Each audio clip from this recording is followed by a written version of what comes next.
और किसका दास है, मोदी गौतम का दास है कि गौतम मोदी का दास है, ये तो आगे चल के पता लगे। अभी तक किसी भी पुलिस ऑफिसर को सज़ा नहीं दिलवाई गई कि पुलिस वाले किस तरह से दंगों में इन्वॉल्व थे, इंसानों को मारा जा रहा है, जिस तरह से लोगों के घर बुलडोज किए जा रहे हैं। मतलब कोई न्याय का राज इस देश में दिखाई नहीं दे रहा है।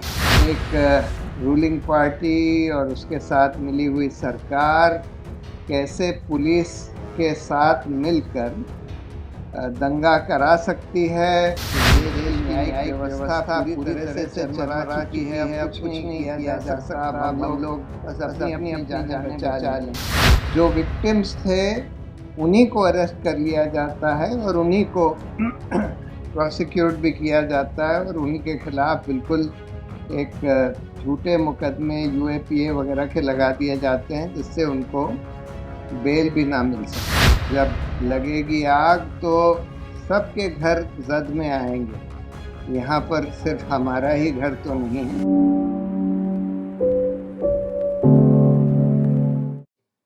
एक तरह का नरसंहार था, पूरा सोचा समझा प्लान किया हुआ, और जिसमें सरकार और रूलिंग पार्टी और पुलिस सब कॉम्प्लिसिट थी, वो हुआ। और इस पूरे प्रोसेस में एक तरफ तो हमने देखा कि एक रूलिंग पार्टी और उसके साथ मिली हुई सरकार कैसे पुलिस के साथ मिलकर दंगा करा सकती है और उसके बाद दंगाइयों को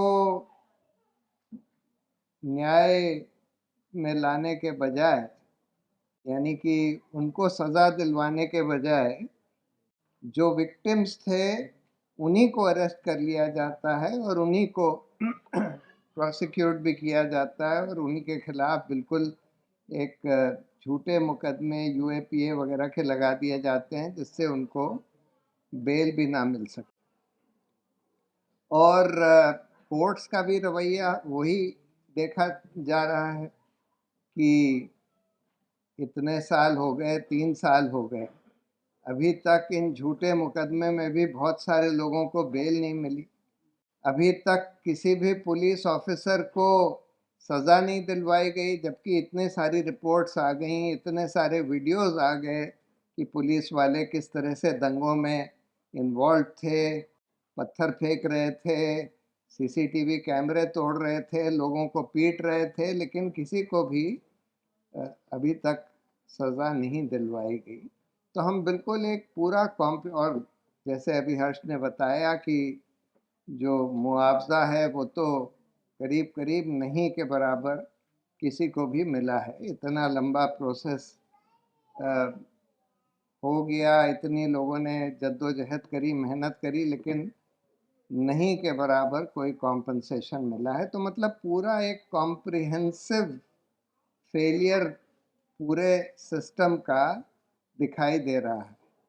अब सवाल ये है कि हम लोग इसमें अब कर क्या सकते हैं। मुझे लगता है कि देखिए, ये पूरे देश में आज हम देख रहे हैं, जिस तरह से सिर्फ ये दिल्ली के दंगों के बारे में नहीं, जिस तरह से आज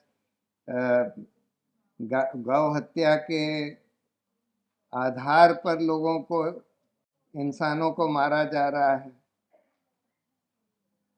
जिस तरह से लोगों के घर बुलडोज किए जा रहे हैं, मतलब कोई न्याय का राज इस देश में दिखाई नहीं दे रहा है। तो जिस स्थिति में हमारे न्यायपालिका का बहुत बड़ा दायित्व होना चाहिए, होना चाहिए था, लेकिन वो भी दायित्व नहीं के बराबर निभाया जा रहा है। मतलब थोड़ा बहुत कभी कभी कुछ हो जाता है, कोई कोई कोर्ट कुछ कुछ रिलीफ दे देता है, लेकिन अगर हम ओवरऑल लार्जर पिक्चर देखें तो लार्जर पिक्चर में कुछ दिख नहीं रहा है। तो मुझे तो लगता है कि इस पर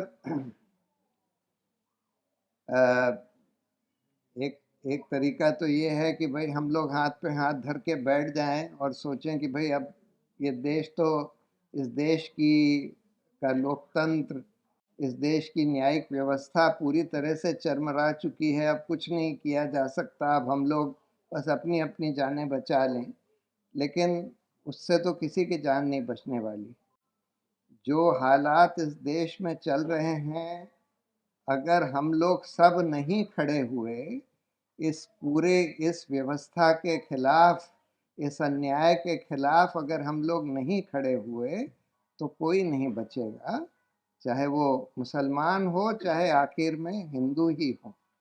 ये हम देख रहे हैं कि ये जो आग जो है, जैसे वो राहत इंदौरी कहते थे ना कि जब जब लगेगी आग तो सबके घर जद में आएंगे। यहाँ पर सिर्फ हमारा ही घर तो नहीं है। तो इसलिए ये आग जो है पूरे देश को, पूरी पूरी हमारी लोकतंत्र को, पूरे समाज को निगल जाएगी। इसलिए ये ज़रूरी है कि सबको इसके खिलाफ अब खड़ा होना पड़ेगा। जेल वेल का डर हम लोगों को अपने जहन से निकालना पड़ेगा। बल्कि मैं तो इन लोगों से, सारे ऑपोजिशन वालों से कहता हूँ कि भाई ये जो अदानी वदानी का आया है, ये एक बोफोर्स मोमेंट है और इस पर सबको सड़क पर निकल जाना चाहिए। जेल का डर जो है, ये तो ठीक है, इन्होंने पवन खेड़ा को अरेस्ट कर लिया सिर्फ ये कहने पर कि गौतम दास। अबे कौन किसका दास है? मोदी गौतम का दास है कि गौतम मोदी का दास है, ये तो आगे चल के पता लगेगा। लेकिन गौतम दास कहने पर उनको अरेस्ट कर लिया जाता है। मतलब ये हालात हो गए हैं। तो अब अगर हम लोग इसके डर से बैठ जाएंगे कि भाई हमको जेल में डाल देंगे, तब तो समझ लीजिए पूरा कारवां लुट चुका है। तो इसलिए हम लोगों को जेल का डर बिल्कुल जहन से निकालना पड़ेगा। सब लोगों को खड़ा होना पड़ेगा। ये जो अन्याय चल रहा है, जो व्यवस्था चल रही है, इसके खिलाफ खड़ा होना पड़ेगा।